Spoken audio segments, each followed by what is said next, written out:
Hello, everyone. We are live. Welcome to the show must go on line. Today's guest is Debora Balardini. How are you doing today? Good. I'm great. Thank you so much for having me, hon. Thank you. Thank you for coming on. I've been listening to Brazilian music all day, and it's been so much fun. Inspiring. Yeah, I've missed it.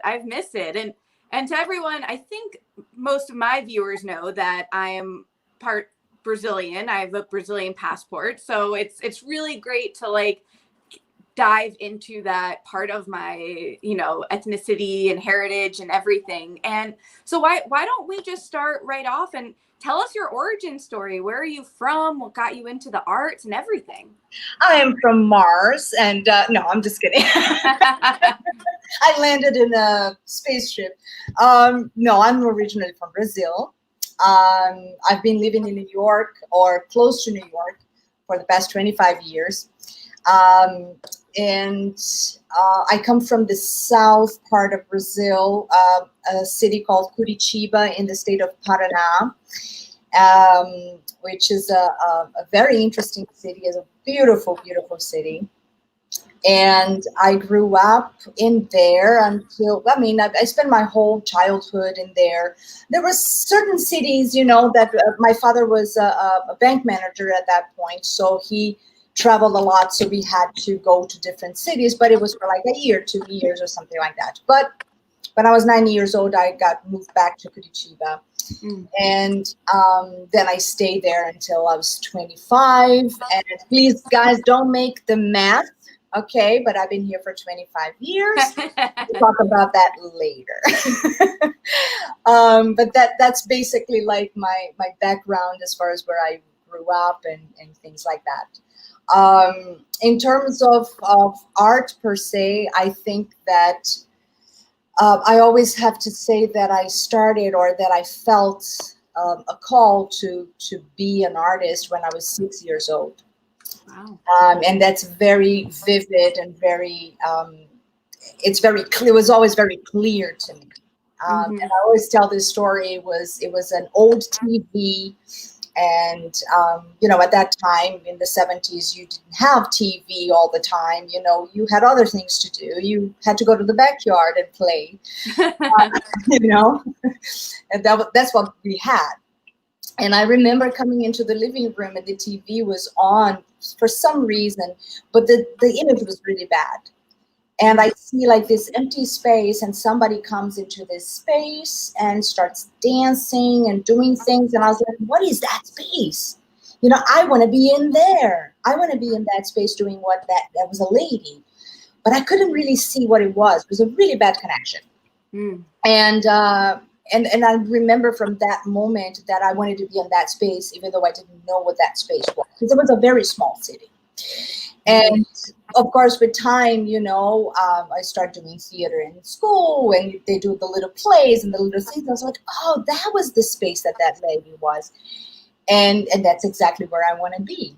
So that was the beginning of like understanding. I want to be on stage. It doesn't matter doing what. If it's music, if it's dancing, if it's acting, I want to be on that place. So my journey started really from there.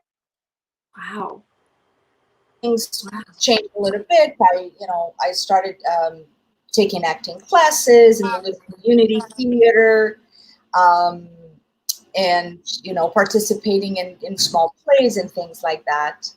But really, like as a career, as something that I really wanted to do, I started with one community theater when I was 15. I was already a dancer at that point because movement was always part of my life. Yeah. Dancing ballet, and at that time in the 80s, you were like doing the jazz and the jazz hands and all that. It was awesome. And tap dancing, and then I went to college for dancing, and then you take it even more serious. You participate in different dance groups professionally, and doing modern dance, which is big deal also, you know, in college, especially in Brazilian college, the way that we learn all those things, you have to be very traditional, you know, traditional in the sense of getting technique from ballet and then getting the modern dance. And then the rest of it, you just do it because you love. And then theater, it was parallel, you know, that whole thing about being an actress and all that. It was parallel to dancing in a sense that I was still doing community theater, but then I got admitted to I passed an audition for a show for the Three Penny Opera, actually. And that's when, you know, everything was much more serious and professional. And, you know, now you're really getting paid for what you're doing, you know. Yeah. And I learned so much with this amazing director at that time. And there was another director, and that's what happened. Finally, when I was 24, I moved to Japan to dance in Japan. Wow. You tell me if I'm going too fast, honey, because I can tell a story. No, this is so fascinating. I love it. Keep going. So I moved to Japan. It's a long story of how I got there. But at that time, there was a wave in Brazil of like ballerinas, you know, dancers going to Japan to make money. Basically to make money, you know, you would dance in fairs and they had this pocket shows of things, you know, and at that time there was lambada. I don't know if you know this. Do you know this as a Brazilian? No, lambada is like a specific rhythm. So we would have a set where we dance lambada and then we dance this, dance that. And meanwhile, I'm a ballet dancer, right? But I had to dance all these other variety show kind of dances, which was beautiful. And I loved it. I mean, it was great, but it was not specifically what I wanted to do. So I spent like 6 months in Japan, and then I landed in New York. I said, I just want to go to New York to take a look at like the shows and, you know, see what's going on Broadway, see the city. You know, I wanted to travel, always wanted to travel. And I landed in New York on January 1st. 1995. Again, don't count the dates. 1995, and it was love at first sight. Love at first sight. It's a very difficult situation because here I am in a city that I have never been, and immediately I have a connection. Almost like I've been here before, this is where I belong, and this is where I'm staying. I landed in the airport. I couldn't speak English. I could speak a little bit of Japanese, very, very little, and I see a Japanese gentleman, you know, super sweet, and I say, hey, where are we? Because I took 5 flights to get to New York. Wow.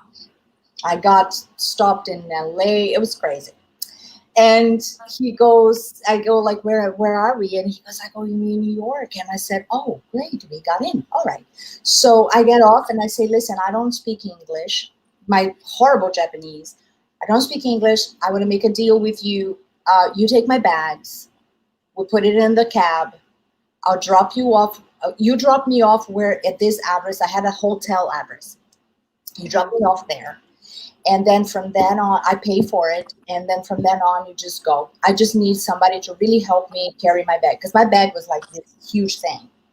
Right. I had a karaoke set inside. What? Yeah. I had a karaoke machine. It was like one of those beautiful, cute little things. Anyway, I get into the hotel. He goes like, and it was snowing. I have never seen snow in my life. So this is all magical, right? He says, do you know what day is today? And I said, yeah, it's January 1st, 1995. And he goes, there are no hotels open. Like, it's New Year's, you know, it's New Year's. Because I crossed the date line, and I had 2 New Year's, one in the airplane and one here because I was in Japan. So it's the whole thing. Right. So I said, no, don't worry about it. He's like, do you have a reservation? I said, no, I don't. I completely, you know, crazy 25-year-old. I went to the hotel and I said, do you have a place? And I left all my stuff in the car. with this Japanese person. So trusting. He was an amazing man. He was an angel. And I said, just wait for me here. I'm going to see if they have a space. Oh, yeah, we do have a space. Meanwhile, I'm not speaking English, only Portuguese. The guy spoke Spanish with me. My Spanish was horrible, broken. It was crazy. So I get my stuff. I take it out. I never see this man again. It was just like this angel that landed there to help me with my bags, drop me off. And that's when I start my journey in New York City. What was to be 2 months, just knowing the city, it became 6 months, and then another 6 months on my extension because I had a tourist visa. At that time, we could still have 6 months extension. Now you can't. And then I got my student visa. I started studying it. And meanwhile, cleaning houses, babysitting, we do it all, honey, because we are hard workers. Yes. And I'm very proud of that because, a job is a job, work is work, and you do what you need to do if you have your dream. Mm-hmm. And that's how I started. I finished my school. I went to William Master's School at that time because I wanted a very specific technique. I didn't want to go do the whole Stanislavski thing again and all that stuff. I said, I want a very specific thing. And continue dancing and continue doing my thing. But little by little dancing specifically, all the ballet classes every day and all that stuff started going to the side and dying a little bit. And theater became like the main thing. Oh my God, I talk a lot. I feel that. I love it. Good thing you're the guest. You can talk as much as you'd like. I love sharing those things. So yeah. Wow. It's inspiring to hear other people's stories, and that one for sure, because we all have our own origin stories of how we got to the place we are today. And it's amazing to hear when there's such perseverance and unexpected parts of a journey then put you where you're supposed to be. And I love hearing, Brazil to Japan to New York, like definitely not your average journey. And it makes your story so unique and so wonderful to hear. So thank you for sharing that. Oh, my pleasure. There's a lot. Excellent. And I want to just say a quick hello to everyone watching at home. I can see all of your comments here. Angelica, Shoshana, John. Yay! Hello. If y'all have any questions, you can feel free to drop them in the comment section and I will pick them up. Also, shout out to my mom who is from Rio de Janeiro. Ooh. And I miss Brazil so much. We went of course we went when I was younger, and then we went again for the Rio 2016 Olympics and the World Cup. Nice. You're a super courageous woman. Yes, a lot. The crowd. I cannot take the crowd sometimes. I understand. Yes, there were certain crowds, especially if like the Brazilian football team was playing. It would just be crazy. The amount of pride and the flags, the bandeiras, like it was just everywhere. Oh, that's so delicious. So do you go back? Do you have like a back and forth type of part to your life now? Well, I was trying to go back every year, but the nature of what I do sometimes doesn't allow me to. Yeah. Because there's a lot of planning, I have a 9-year-old, and then there's my husband, of course, So we made a decision that every 2 years we go and we spend Christmas and New Year's and things like that. Oh, nice. But also because there was one point in my life that I think since 2007 or 2009, don't remember right now, but since 2007, I've been traveling to different places. So, I would spend, 2 months in Paris, then come back, and just for the nature of teaching, of actually studying and working with my masters in there. And then going to Chile. When they go to Chile, sometimes I go to do a show with them.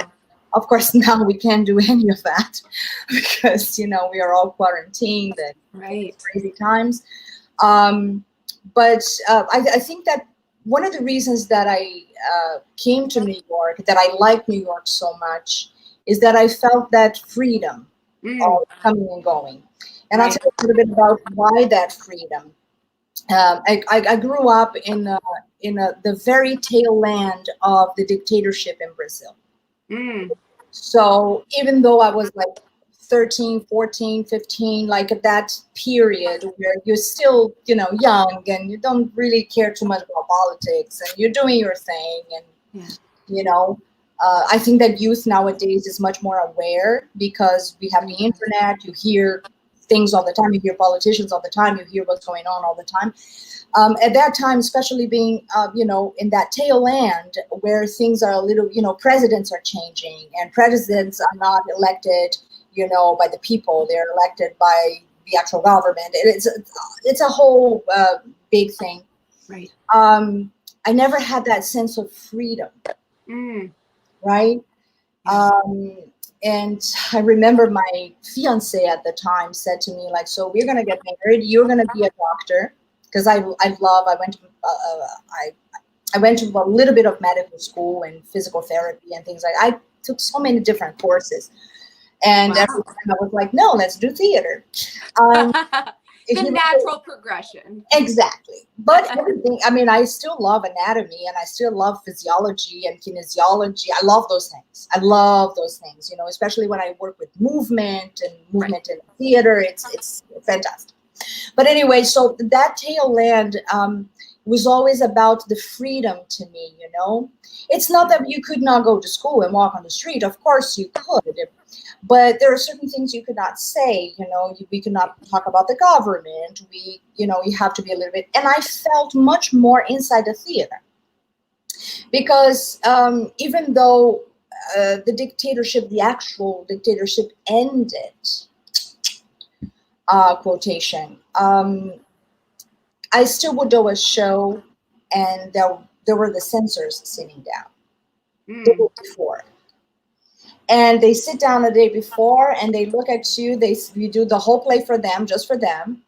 And they would say, okay, we're going to cut this part, this part, this part, you cut this line, you change the text over here, and you cannot say that.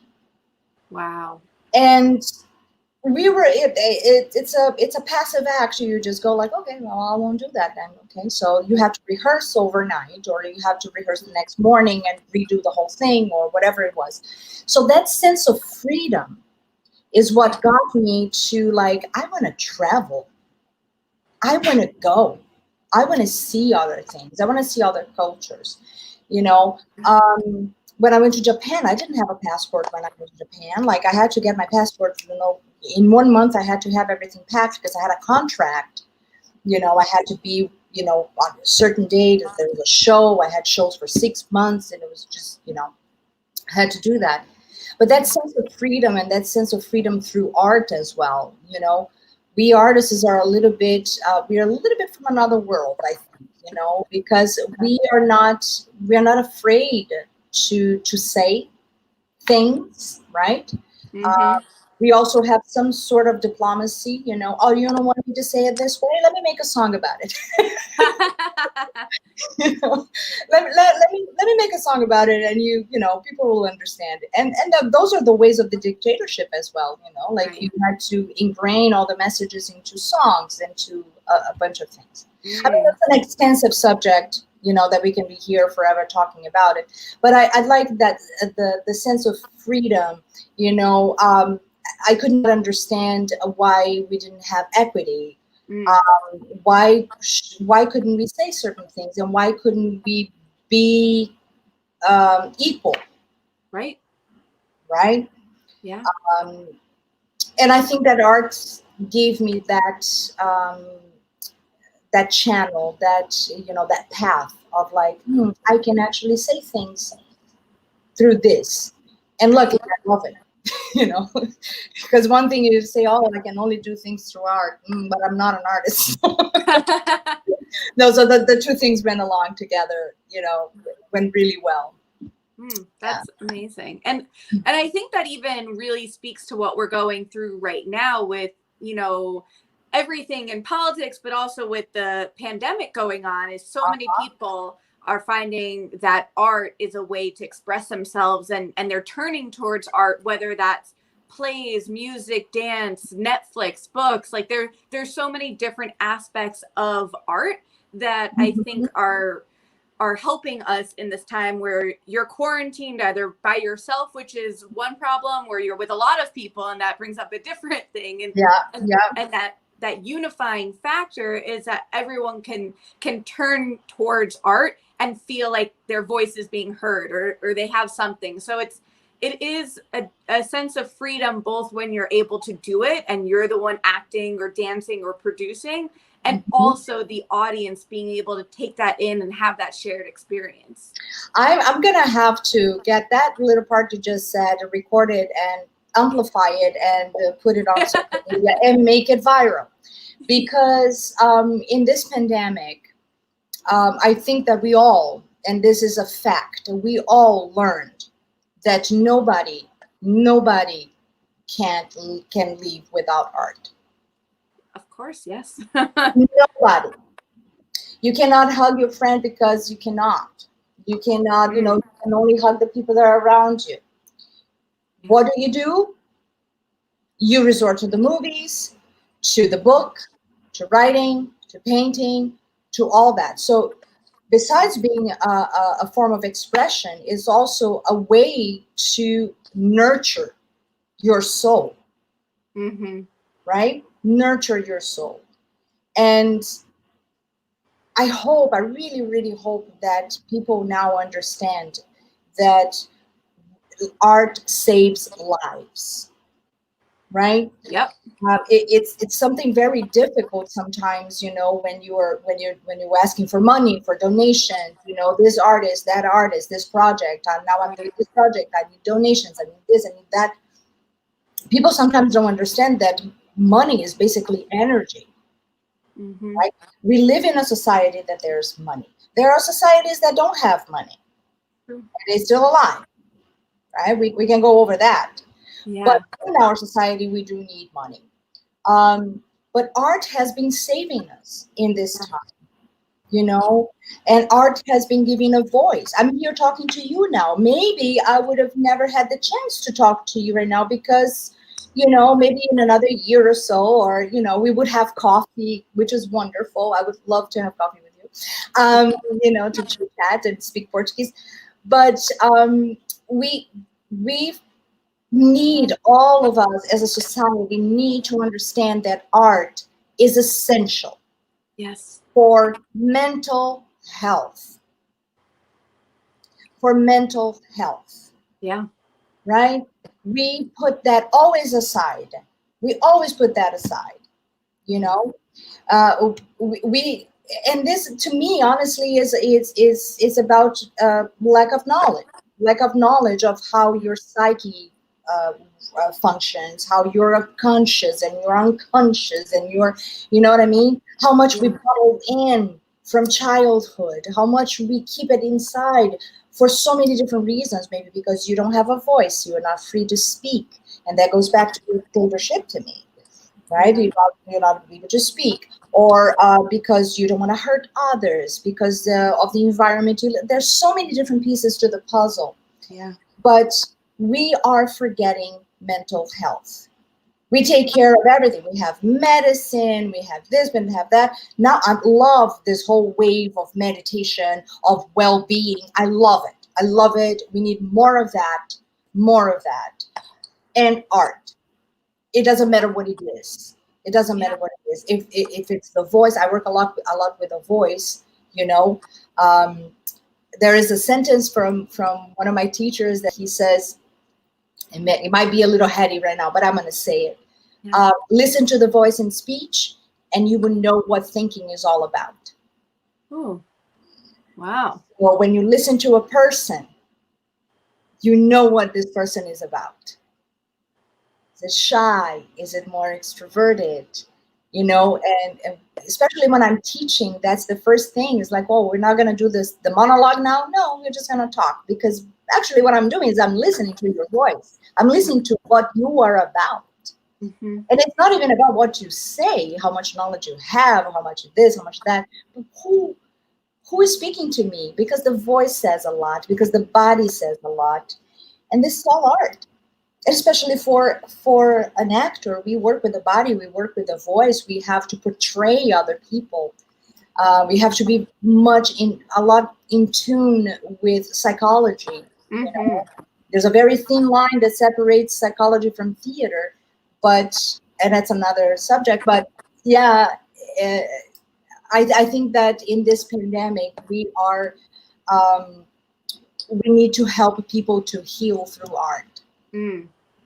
Heal through art, yes. Healing through art to me is it's big, and especially this week, there were certain things that happened to me, and it made me realize that mental health is imperative for the soul. We have to be, and I'm not talking about being right or wrong or doing the right thing or the wrong thing. No, who am I? How do I function, and how do I function with the other?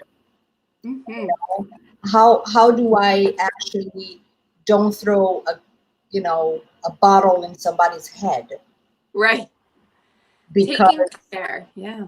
I mean, there's so many things connected to mental health as well. It's another subject for another time, but I think that that's a very important thing that we need to pay attention, especially in this pandemic. And of course, we cannot forget that, a bunch of artists right now don't have any money. Yep. Broadway is closed. Yep. We don't realize how much money we generate for the economy as well. Some people complain that they have to make donations, but they don't understand how much money we bring. Right. Because theater, art, or any kind of art is not only connected to, you go to the theater and that's fine. It's connected to hospitality. Oh, yeah. Tourism, right? Restaurants. Right. So many aspects of theater, the food, drink, housing, transportation, the tourism in general, they're all connected. And Broadway and theater, off Broadway, off Broadway, there are different parts of our economy. And that's just talking to New York. But I mean, there are theaters across the US, across the world that, especially some of those smaller ones that really feed off of the audience engagement to be able to survive. Right now, it's really hurting financially, which also ties into the mental health that you were talking about. Because if you feel like you don't know if your company can survive, if you don't know if you'll be able to pay rent or pay for food, that all ties together. People aren't realizing that right now, and that's why it's so important. I think that a very small amount of people are realizing. I mean, I can't complain, about the privileges that I have in so many different levels. But at the same time, I still feel that, some people do not understand, the power of having one performance, how much you are helping around, not just the artists that are there, but everything that is around. And that's socially, economically, politically, everything is connected. Right. And that's such a great point and a great segue into talking about more of your career that, you spoke about going from dancing to singing and acting and performing, but you've also grown and established such a wonderful resume of work. Can you talk about how being a director and all those different aspects of your career have you kind of got to that point and what you now do with all of that? Well, acting always, right? Performing always. It's always there. It's always been there. There is a feeling of being on the stage that is incomparable to anything else. And one thing that is really interesting I want to share is that usually this happens to me when I teach yoga, and it happens to me when I'm going on the stage. And it's not butterflies on the stomach and I get nervous. It's not nervousness. It's like this. I have to go up there again. Shit. What am I gonna do? Forgot my lines. Okay, that's okay. Whatever happens, it happens. And I get this, it's almost like a laziness to get to where I need to get. The minute I step on stage, or the minute I step to teach a class, there is something that comes that is a state of meditation, where there's no time. Time disappears, in a sense of like, I don't keep track of time. Everything makes sense, right? When you meditate, and sometimes you just so in there and present in the moment. And that's something that happens when I'm performing. I love it. Like, there's no sensation like that. There's no sensation as an educator when you are really like, I love sharing what I read, or exchanging, and then the other person says something, and then you think about it, and then you don't know the answer, and then you go and you research, and that exchange also with the audience when you are on stage is absolutely fantastic. The energy of people looking and thinking with you, depending on what the performance you're doing, the text, and the understanding the words. It's almost like you are this vessel, this funnel, that exchange is fantastic. So performing is always there. Now, directing, it's very interesting because ever since I opened Group.BR, which is the only Brazilian theater company in New York City, right? With Andressa, my business partner, Andressa Friletti. Ever since we opened in 2011, I never thought of like, oh, I'm going to direct. I had directed like a show for a friend of mine. It was a very small 45-minute piece, a one-woman show, and I like it. It was fine. It was great. But ever since I started the Brazilian theater company, the Group.BR, the first play we had, one of our friends that was part of the company at that time was like, no, you need to direct this piece, because I think I had so many opinions about the piece.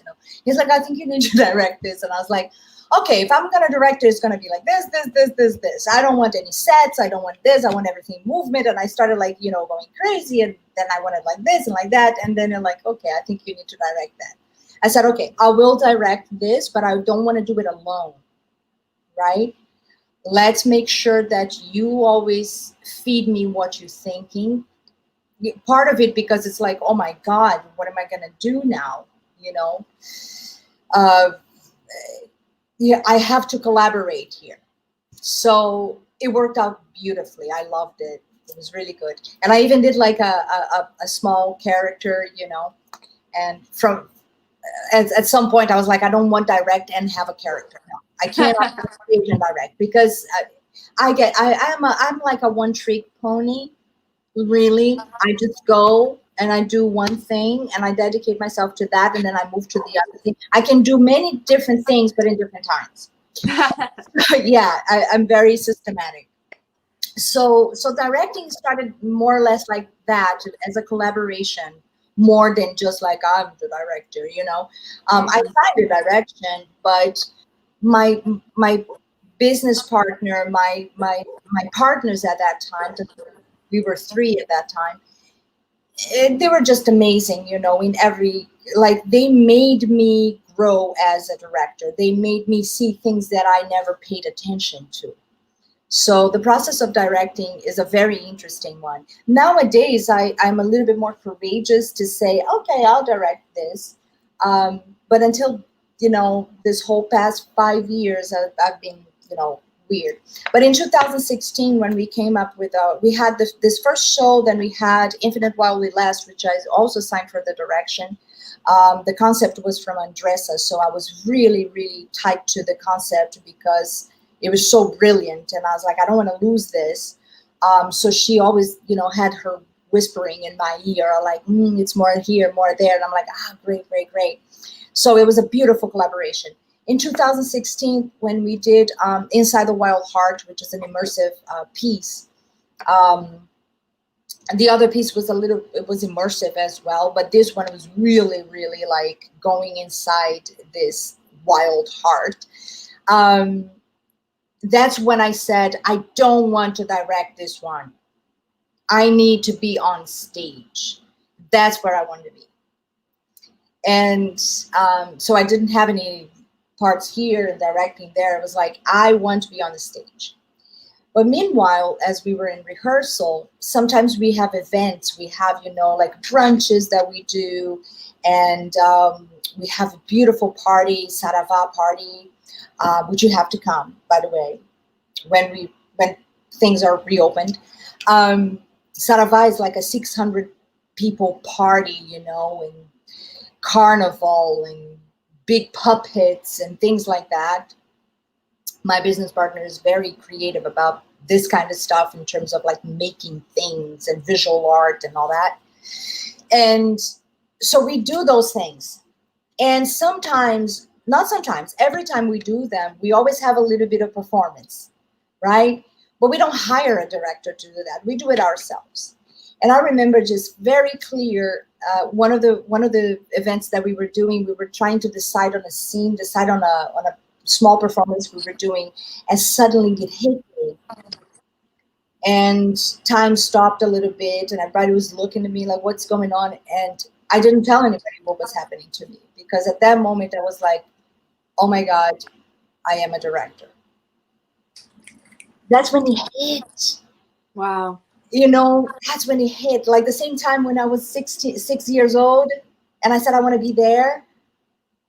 That connects everything in a split of a second. It was like, maybe like, yeah, it was so fast and so vivid and so clear. I am a director. I didn't stop being a performer, but that was extremely clear. So at this point nowadays, I try to perform. Oh, we have a little doggy there. Yes. Hi, I love it. Pretty. Oh, how sweet. But so it's really hot today, so he's a little on edge. So I apologize for extra barking. Fine. Everybody's included. I love it. I love it. I should leave the door open for my cats to come in. Yeah, all animals. So anyway, like this whole performer, like I want to perform more now, right? I think I'm not done. I want to perform always. But I do direct, like, a one-woman show here. I really do really well with working with women and in a one-to-one. That's what basically, like, most of the people come to me and say like, oh, can you direct me? Can you, there are other things that I want to direct, but right now my focus is on performing. But I think that directing is definitely until I die. That's for sure. I might get tired of like, oh, I don't want to memorize a text, but I'm definitely going to be like, oh my God, I love your idea. This is great. Let's do it. And working with Ben Theater in Paris, our sister company there, it really opened my eye to a lot of the alchemical process that we have as artists, as how much we need to grow into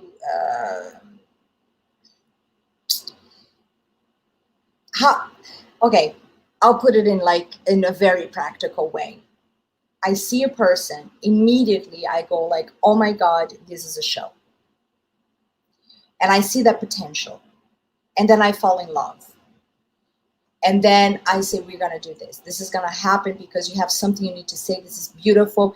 And I love that alchemical process, that process of taking the very raw material, which is the actor or it's that person, and they are in that confusion and they don't know how yet, and discovering together. And I feel like I'm like the fire igniting, nope, you got to do a little deeper. Let's go. And then bringing that and transforming that into, the philosophical stone in front of me. I love that. And to the point that it is kind of weird, and maybe this is a director thing. Once I'm done with the show, I feel like I don't need to be part of it anymore. I will be part of it as like answering, talking, of course I'm there. I'm available, but I am not invested anymore. I'm going to something else, because I think that once we reach that point where that actor is able to scream, and that is able to say, and that is able to do it, they don't need me anymore. In reality, they never needed me. If we think about it, they never needed me. I was just an instigator, because it was always there. They were always capable of. You just need sometimes person to poke you, and I think that directors are little pokers. I feel like I am not the person that's gonna say like, okay, now we're gonna block this. I'm gonna put it here and then there. No, if the actor doesn't want to take 3 steps and say the line, I'm not gonna do that for them. You don't feel like what do you feel like doing? It needs to be organic. Anyway, it's I think that's where I'm at the moment in terms of like performing, acting, and all that. I love teaching. That's another thing I do. I love teaching, and also like doing consulting for artists. And it doesn't matter what artist you are. I'm currently working with a friend of mine in Germany who's a painter, but he has no idea where to start in terms of his business and how does he sell, how does and I can see his career in front of me, and I say, honey, do you have a mission statement? Let's talk about that. Oh no, I never thought about that. I said, yeah, how do you want to sell your stuff if you don't know what you want, who you are, what you stand for? So we go through that. I absolutely love working as a consultant and working as an educator, and because really I am the one learning. That's the truth. I'm like, I'm learning something new here about, I'm talking about painting now, and where does the light come from in the canvas? I love it. Yeah, they do all kind of circulate in that same world, that if you're inspiring someone else, they're inspiring you. And I find that certainly with these conversations. Always. I feel so grateful because and I also sometimes I feel like it's unfair because I get out of all these projects so full of information that the things that I didn't know. Right. And I think that I'm lucky to have the people that work with me, because the exchange is just absolutely beautiful. Yeah. I cannot even tell you, like, from all the business partners I had, my former business partner, Sandy, her voice still resonates in a lot of different things, like what would she say? Oh, that's really good. Like she was right about that, or anything like that. And my current business partner is always, and our producer too, Monica, she's amazing. She's very quiet, but sometimes she goes like, how about this? And I go like, oh. So I consider myself a very, very lucky person to have the artists that I work with around me. I'm the one gaining knowledge from them. Yes, I love that. And Shoshana is saying here, artist mission statements are so important. We have to brand ourselves and commit to how that can live and grow. I love that. Shoshana, you're the best. Such a big fan. We were actually just talking about how she's on her game and great at following up, and has a lot of skills that are good to learn and associate yourself with. I have 2 words for Shoshana, and I have to say it in public. Love and efficiency. Snaps for that. Love there that. are many other words, but you cannot have one without the other. Mm-hmm. And she has both. Well said. Well said. Love Yes. for what she does, love for what the people that she works with, love for the project, love for everything. And then, honey, efficiency, things go right. They have to go right. 100%, 100%. Yeah. So I'd love to talk about the happy hours that you've been hosting. Oh my goodness, our happy hours are the best. I love that part. It started because of the pandemic, of course. So what we did, we had a show, Inside the Wild Heart, which we had a production. It's based on the lives and work of Clarice Lispector, which I actually have to send you a book because it's a Brazilian writer, and you as a half Brazilian, you need to know this thing. Amazing. This woman is amazing. So right after we did Infinite While It Lasts, which was based on Vinicius de Moraes and all his music and his poetry and all that, and we were like, oh my God, what are we going to do? You know, we just talk about love. Like, what are we going to do? So we started our research and reading different things. And we, of course, you know, said it has to be Clarice Lispector. She's a woman. She was a woman ahead of her time, you know. She's extremely universal in her writing and is so contemporary. Mm-hmm. You know, this was like 1960s, 1970s, 1940s. And still, when you read her material, is like now. It's the now, you know. So in 2015, we embarked into this whole thing. Let's do this, right? And it was, we knew that the concept was immersive. It had to be a house because Clarice wrote in a house most of the time. She was a mother and she was a diplomat's wife. So she was at home most of the time doing philanthropic things and here and there, you know. But she was at home with her typewriter, you know, in the 50s with writing and smoking like crazy. So it's one of those very stereotypical pictures. But she was doing that, and we were like, no, it has to be Clarice. And then we started reading the materials again and all that. So it became this show called the Inside the Wild Heart, which is in a house. The first production in 2016 was in a gallery. It was like a more alternative place with direction of Regina Miranda, which is a wonderful director from Brazil, who actually met Clarice Lispector. It was really cool. And then in 2018, we embarked in a different direction. We invited Linda Wise from Paris to direct because she's a longtime collaborator.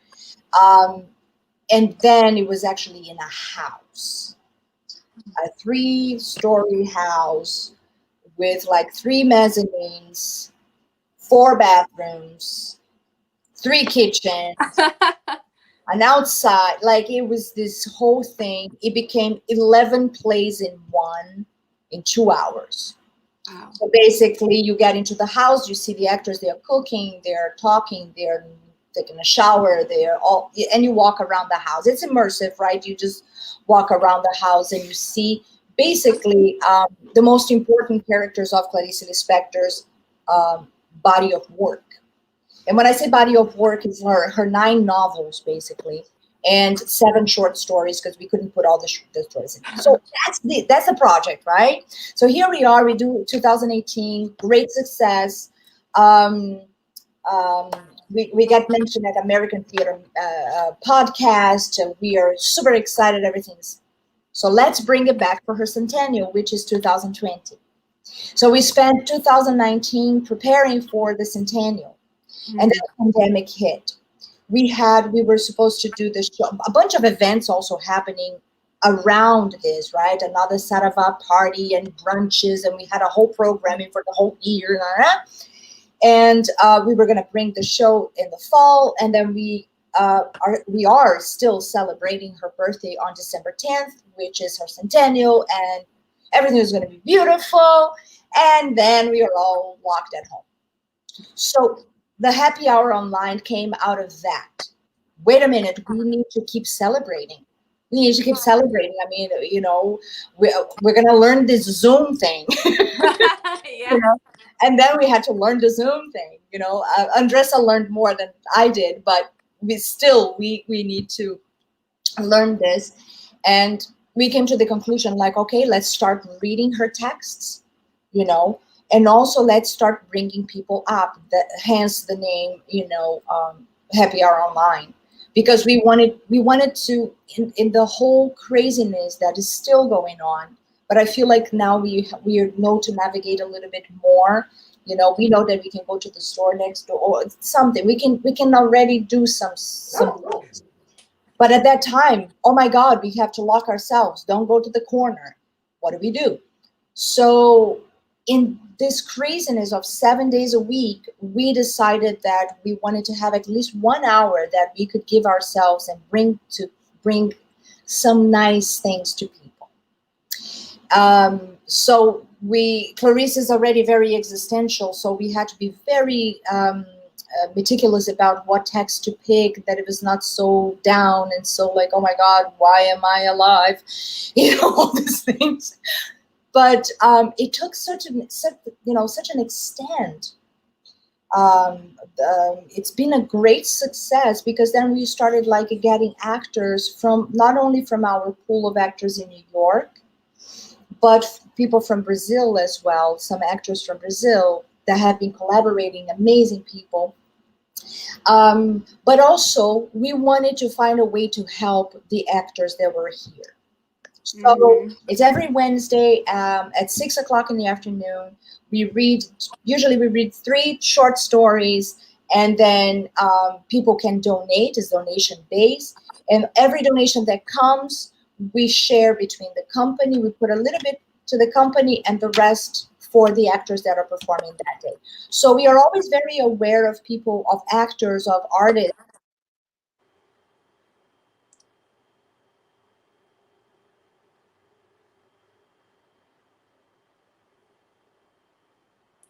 Oh my God. Oh, are we back? Yeah. Okay. So we are very aware of people that, artists that are in need. Yes. And we try to bring those people, and, not necessarily just that, but of course the talented, beautiful community that we have. And that's what we do every Wednesday. And it became like a bigger thing. Like the past 2 weeks, we did long short stories. The short stories that are a little bit bigger than the normal, 3 pages or 2 pages. They're more like 6-10 pages. Because there are certain things from Clarice that are very heavy and that need to be dealt with. And it's been a success. I'm very happy about Happy Hour. And we keep going until the end of August. But it looks like we probably got to extend that, because it's been so much fun, and we've been helping so many different people, and the discussions are amazing, profound. We've been inviting musicians sometimes to play with us. A week ago, we had this amazing musician from Canada, Bruno Capinan, amazing. I cannot even tell you. It's just like really, really a transforming situation. Wow. That sounds truly amazing. And it is cool, the ability to connect with so many people from across the world, because it doesn't matter if you are doing Zoom or StreamYard or any sort of platform where you don't need to be in person. You open it up and open up the possibility. So it's so cool to hear that you've been doing that and taking advantage. And I want to, it's crazy that we've almost spoken for an hour. It's amazing. Oh my God, look at us. The time just flies when you're Honey, I can talk for another hour. I know. So you're talking about how you make sure that the artists get, a nice compensation, which is so nice and important. Are there any other nonprofits or charities that you'd want to take the time to give a little shout out right now? Oh, yes. We have 2 things actually going on, by the way. The first one, along with the Happy Hour, we were also like, what else can we do? And what we did is something called Group.BR, New York Brazilian Artists Fund. So we created that because a lot of artists nowadays that with this pandemic, they not only lost their gigs as actors, but they also lost their, other jobs. Mm. In between gigs, sometimes the artist, has to bartend or needs to be a waiter or whatever it is. So we decided to create this fund. And it's on our website, www.group.br.com. Um, and but the thing about this fund is that the more people give, the more we can just distribute. Yes.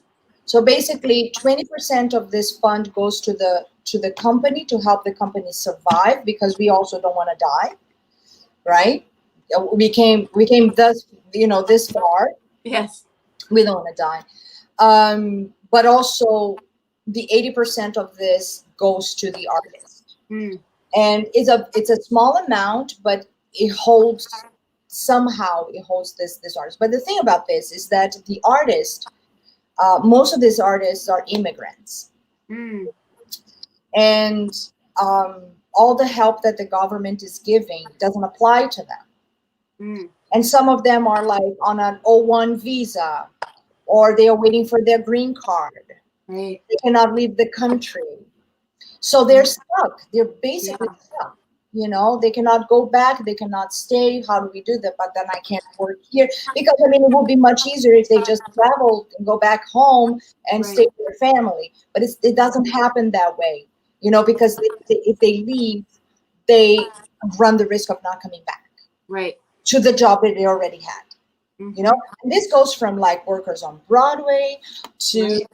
to people on off Broadway, to people Wow. doing cabaret shows, and some of our community works in cabarets, and they have that work of singing every night or 3 times a week or whatever it is, and all this is closed. We cannot go back to that. So that fund is specifically for that, where we help these people that are in need. So the artist basically goes to our website and they see, you see give or ask, and whoever wants to give, they give $10, $5, doesn't matter, 100, 1,000 dollars, because we all. Spend it all. Yeah, I mean, we are also aware that everybody is also trying to hold on to their money, but the moment we see that we can circulate the economy, we can keep moving the economy and donating, especially in a philanthropic country like United States, which I think is the biggest philanthropic country in the world.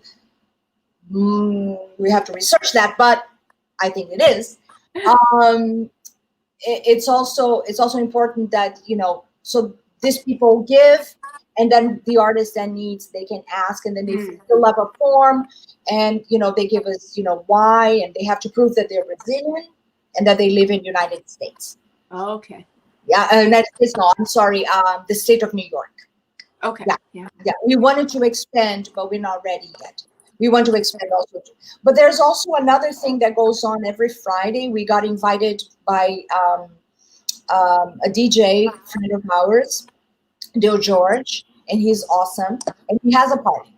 So he said, why don't you come? It's a great party, guys, a virtual party. And it goes from like 7 o'clock at night on Fridays. So it's about to start. Oh. And then it goes all the way, I think, till 4 or 5 in the morning. Like amazing DJs from all over the world, Brazilian DJs. He's also trying to help these DJs, that don't have any gigs anymore. So he threw this party, and then he invited us to be the organization, also to share the money that they make. And then we also decided on this party to share what we get to an organization related to arts in Brazil. So when you ask me about what other organizations or what other, initiatives, it's very interesting, because whatever money we make on Friday nights with the party that we share, we take that money and we share 15% goes to an organization of our need, or that is in need. That goes from Dancing for Kids, orchestras that that have kids in need, things like that. All art programs for kids or for people we need, basically, like in the favelas in Rio, Right. things like that, theater, all those programs that we don't want them to die as well, because if we don't have a lot of stuff here, you can imagine in Brazil as well, with all this political craziness that is going on. We have our Trump of the tropics out there. So wow. And yeah, that's really wonderful in both of those aspects, that you're helping the local artists from Brazil in New York and then sending it back to help them, and it's important not to forget your roots. Yeah, every little where. Yeah. So where can you mention where they can find the Group.BR, but where can everyone find you on social media? Oh, DeboraBalardini.com is my website. It's very simple. DeboraBalardini. That was very fast. But Debora Balardini, if you type it, you will see me right there. The SEO is really good for me. Excellent. And then you can find me everywhere with the same name, Debora Balardini, on Twitter, Facebook, LinkedIn, Instagram. What else do we have? Name it. Vimeo, whatever we have. YouTube. Yes. Is the same name. Yeah. Amazing. Yeah. Great to keep it all one. And just a quick compliment to your website. It's very nicely done. Thank you. Yeah. If you go to the website, you will find all the other stuff. Exactly. And so much easier. Good call. Same with me. Y'all can find me at bwaySHO, as you see across the banner here. That's bwaySHO. Head to bwaySHO.com to see all of the interviews, past, present, future. And if you like what you're seeing, you can subscribe. And we even have what we call the Showtreons. That's patreon.com/bwaySHO. And people who are wonderful and help support me, we do like monthly video chats and trivia nights, and it's very fun. So Thank you so much. This was wonderful. And to all of you watching at home, I'm trying to speak directly to you. Thank you for tuning in. It was so fun to chat along and to see all of your comments. So thank you. Enjoy your weekend. We'll see you at the show.